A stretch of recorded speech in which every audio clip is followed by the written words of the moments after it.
Дон Кинг. Легендарный промоутер, крестный отец бокса, организатор лучших чемпионских поединков, который запомнился своим необычным образом и прической. Его деятельности хватило целую эпоху. Одни звезды бокса зажигались, а другие гасли. При этом Дон Кинг лишь богател. Как живет акула промоутерской деятельности, мы расскажем вам в этом видео, которое сделали по просьбам наших подписчиков. Микс-шоу представляет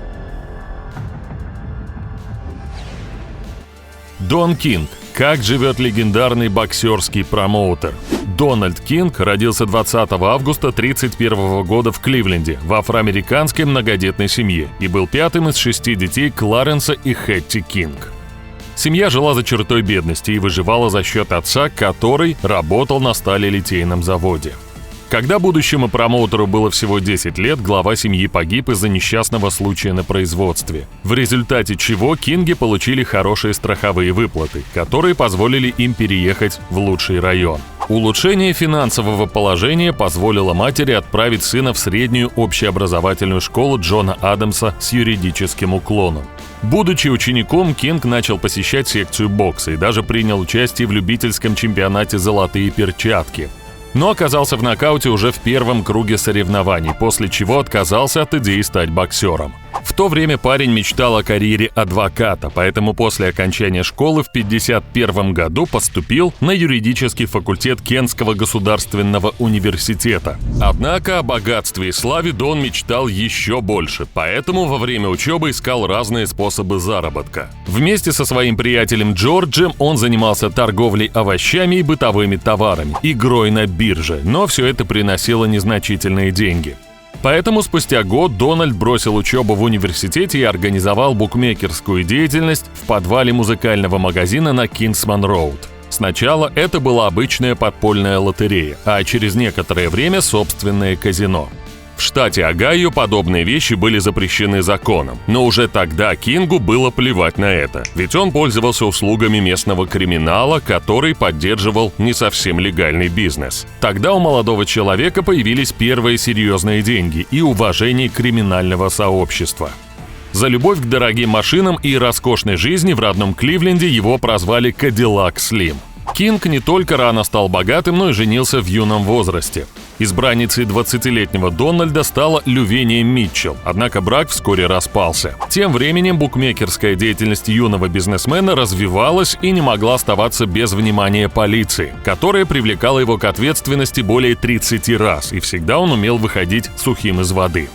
Так случилось и в 1954 году, когда Кинг совершил убийство, застрелив грабителя, пытавшегося обчистить одно из его подпольных заведений.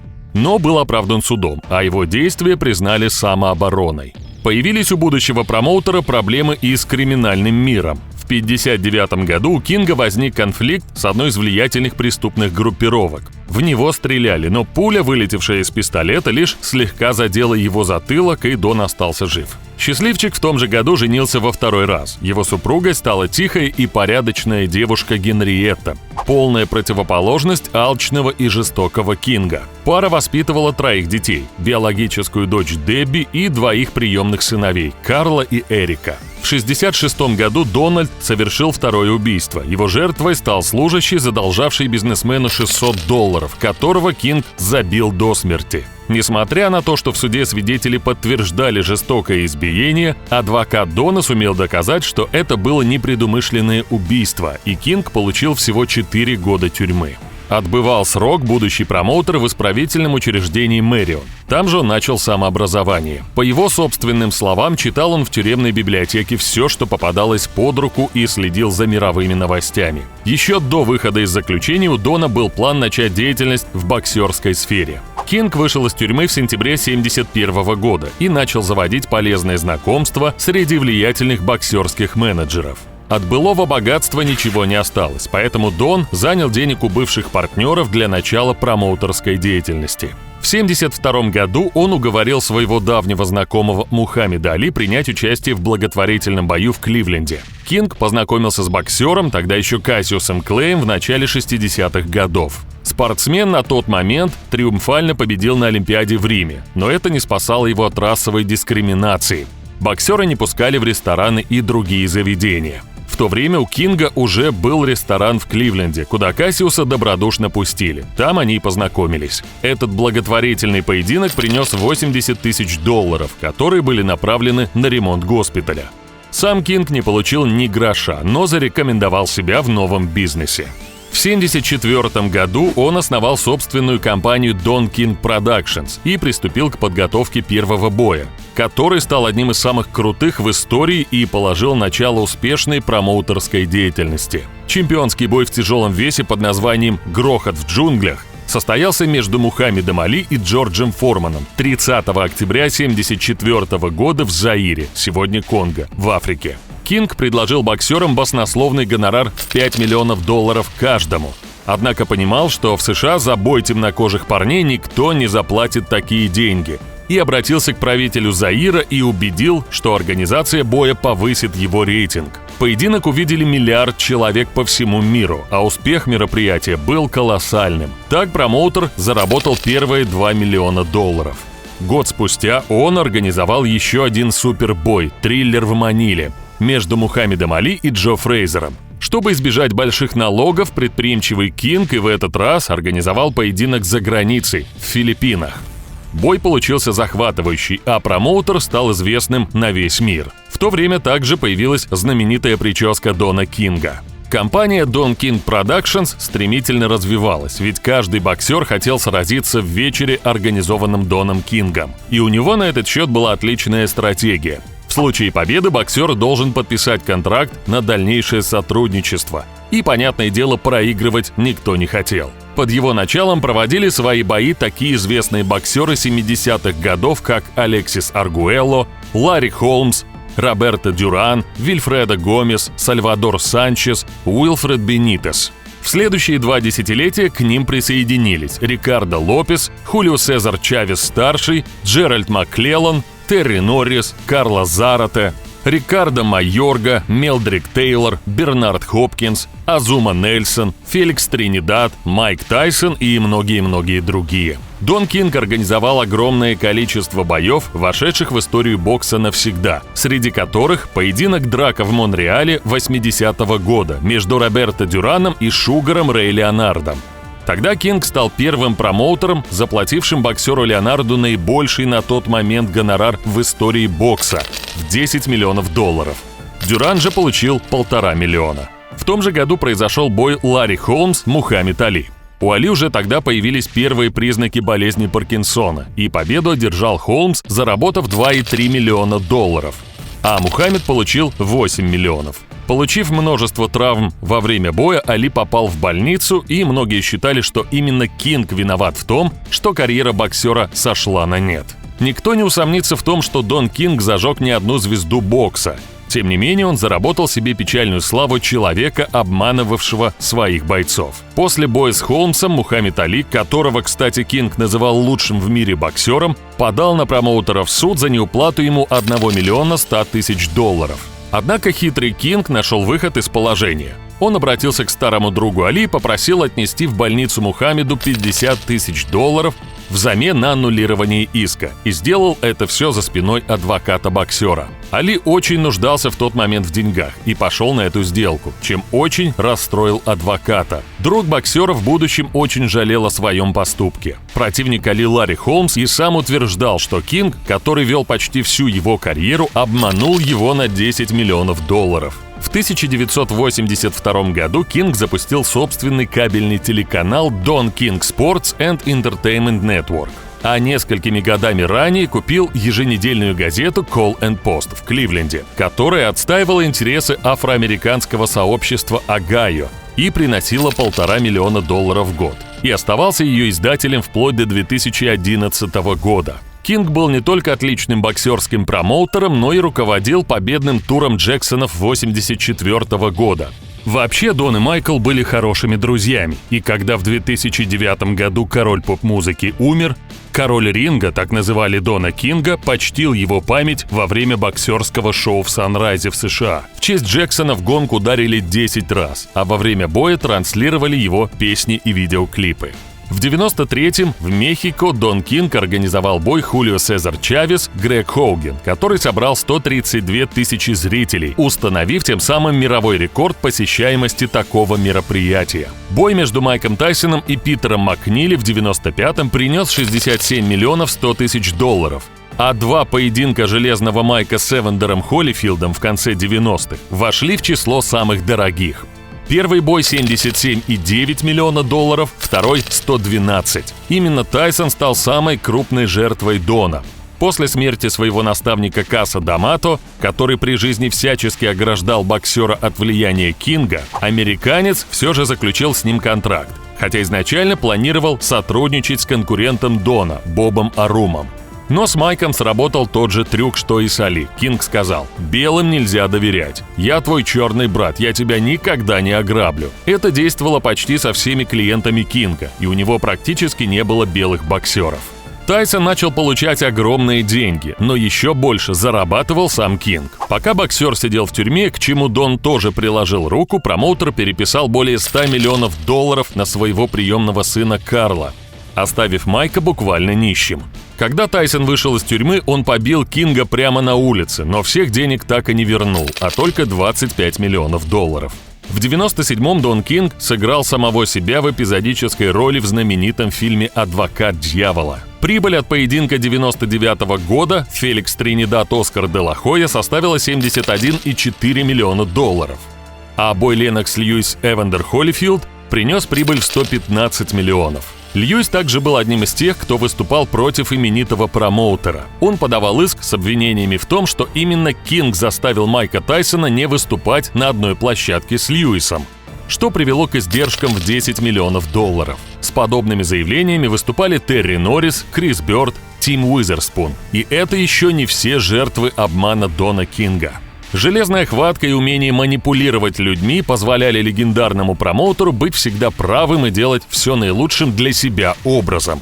В его контрактах всегда было множество подводных камней, превращавших талантливых спортсменов в его узников. Например, семья одного из боксеров, желая избавиться от контракта с Доном Кингом, объявила его пропавшим без вести, но потом он нашелся. А у Дона, оказывается, был на этот случай пункт в контракте – автоматическое продление на 3 года. Пытался он заманить в свои сети и братьев Кличко, пригласив их в ресторан для переговоров. Причем делал это довольно оригинально – виртуозной игрой на пианино.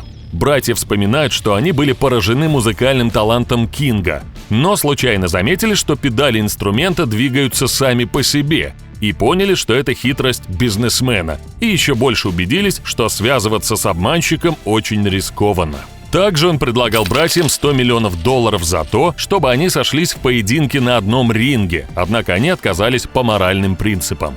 Дон захватил контроль над мировым боксом и стал самым влиятельным промоутером. Каждое второе событие в мире профессионального бокса было связано с именем Дона Кинга. А в 1994 году он установил абсолютный рекорд среди всех промоутеров, организовав 47 чемпионских боев в рамках одного года. Всего его компания организовала более 500 боев за звание чемпиона мира. Почти 100 бойцов заработали 1 миллион долларов или более в вечерах бокса, организованных Don King Productions. И несмотря на многочисленные судебные разбирательства, его список боксеров только пополнялся.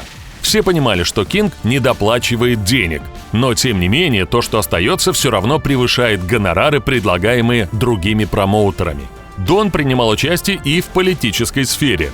Он поддерживал Барака Обаму в 2008 и 2012 годах, но и, являясь близким другом Дональда Трампа, выступал на его мероприятии и поддерживал с ним связь во время президентства. При этом Кинг со свойственной ему хитростью заявлял, что не симпатизирует ни республиканцам, ни демократам. Он вместе с народом, а не с партиями. После почти 30-летнего контроля Дон Кинг стал терять свои позиции. Бесконечные судебные тяжбы и скандалы сильно подорвали репутацию великого промоутера, и его место на боксерском Олимпе занял Эл Хейман. Продажи Don King Productions резко упали, и в 2011 году он вынужден был сократить штат сотрудников своей компании. Даже юридическая хватка хитрого Кинга ослабла. В 2014 году он проиграл суд российской промоутерской компании «Мир бокса» и был вынужден выплатить 1,6 миллиона долларов За бой между Денисом Лебедевым и Гильермо Джонсоном, который не состоялся по вине Дона. Джонс, к слову, тоже попал в контрактную ловушку Кинга. Он не провел нужного количества боев и теперь обслуживает бизнес-интересы Дона. Причиной краха многие называют старость Кинга и потерю близкого человека. В 2010 году от рака скончалась его любимая супруга Генриетта, с которой он прожил в браке 50 лет. Эта потеря стала настоящим ударом для Кинга, ведь супруга была его лучшим другом и опорой в жизни. На похоронах мужчина отдал дань благодарности за то, что возлюбленная была с ним при любых обстоятельствах, когда конкуренты подожгли их дом и когда он отбывал наказание в тюрьме. Дон даже вспомнил случай. Однажды в его офис ворвались полицейские с обыском, и она в тот момент неподвижно сидела на диване. Когда же копы покинули здание, Генриетта встала и, как оказалось, под ней были те самые документы, ради которых проводился обыск. Такой она была преданной. В честь нее известный промоутер хотел переименовать улицу в Виндзоре, штат Огайо. Однако местные жители не дали на это согласие. Всю жизнь, пока супруг был в центре внимания, Генриетта вела спокойную жизнь, занимаясь небольшой фермой. После ее смерти в жизни Дональда появилась традиция. Каждое Рождество он отдает 2000 индюков бедным семьям. Дона Кинга считают одним из величайших боксерских промоутеров в мире. Он вошел в зал игровой славы, Международный зал славы бокса, а также в его честь была названа улица в Кливленде. Нельзя отрицать его огромный вклад в развитие боксерской индустрии, ведь именно он сделал бокс бизнесом. Состояние легендарного промоутера на сегодняшний день составляет $150 миллионов. И хотя Дон Кинг не ведет активную предпринимательскую деятельность, источников дохода у него все же достаточно. На пике своей популярности Дон вкладывал средства в покупку земельных участков и недвижимости. Помимо личных владений, у него есть несколько гостиниц, суммарный доход от сдачи в аренду которых приносит ему $17 миллионов в год. Также Кинг инвестировал средства в создание робототехники и заработал за 2018 год $98 миллионов. И в том же году $4,5 миллиона ему принесли вложения в акции, золото, драгоценные металлы. И это при том, что доход с годами только растет. А вот компания Don King Productions, сделавшая его когда-то сказочно богатым, приносит ему всего $2 миллиона в год и является уже больше хобби, чем бизнесом. Еще одно увлечение – чтение лекций для армии США обогащает Кинга на $1,5 миллиона в год. Как уже отмечалось, в собственности у бизнесмена много объектов недвижимости. В 1999 году Дон Кинг приобрел роскошные апартаменты во Флориде, включающие 2 дома. Один площадью почти 1700 квадратных метров, другой около 560 квадратов, суммарная стоимость которых составила $14,3 миллиона. Имение включает в себя 14 спален, 14 ванных комнат, просторную кухню, выполненную в светлых тонах, а также столовую, гостиную, прихожую, которые просто поражают роскошью и изобилием антиквариата. Из окон особняков открывается вид на Атлантический океан, а снаружи находятся 2 бассейна и теннисный корт. В 2011 году апартаменты были проданы за $20 миллионов. В собственности легендарного промоутера есть особняк в Лас-Вегасе, а также огромные владения в Виндзоре, штат Огайо, которые поражают своей площадью. Чтобы проехать вдоль забора, которым загорожена территория, придется потратить немало времени. Проезжая, можно заметить уникальные статуи слонов, львов и жирафов, к которым неравнодушен король ринга. Рядом в Оруэлле находится тренировочный лагерь Кинга, где готовятся к боям чемпионы мира. Влиятельный промоутер питает особую страсть к драгоценностям и роскошным автомобилям. Его гордость – Bentley GT Mulliner Coupe цвета металлик 2006 года выпуска стоимостью $200 тысяч, который загружен опциями премиум-класса и прошитую бриллиантами кожу. Однако в 2016-м автомобиль был выставлен на продажу с пробегом почти в 42 тысячи километров. Есть в его гараже машина Bel Air 57 года выпуска цвета спелой вишни, дополненная золотой фурнитурой. А по некоторым данным, еще несколько десятков автомобилей стоят у Кинга во дворе, ведь он не хочет их продавать. Среди дорогих украшений у знаменитости есть платиновые роликсы, инкрустированные бриллиантами стоимостью $100 тысяч, сделанные по индивидуальному заказу, а также часы Гарри Уинстон и бриллиантовый браслет. Любимыми украшениями короля ринга являются перстень чемпиона из белого золота стоимостью $100 тысяч, а также бриллиантовое колье с именем Дона Кинга, которое значит очень многое, ведь дизайн украшения был разработан для него супругой. Дон Кинг стал героем многих документальных фильмов, в которых был рассмотрен с разных позиций. Кто-то считает его успешным бизнесменом, кто-то мошенником. А как вы относитесь к самому скандальному промоутеру? Если вам понравилось видео, ставьте лайк, а также подписывайтесь на канал, чтобы не пропустить много интересного.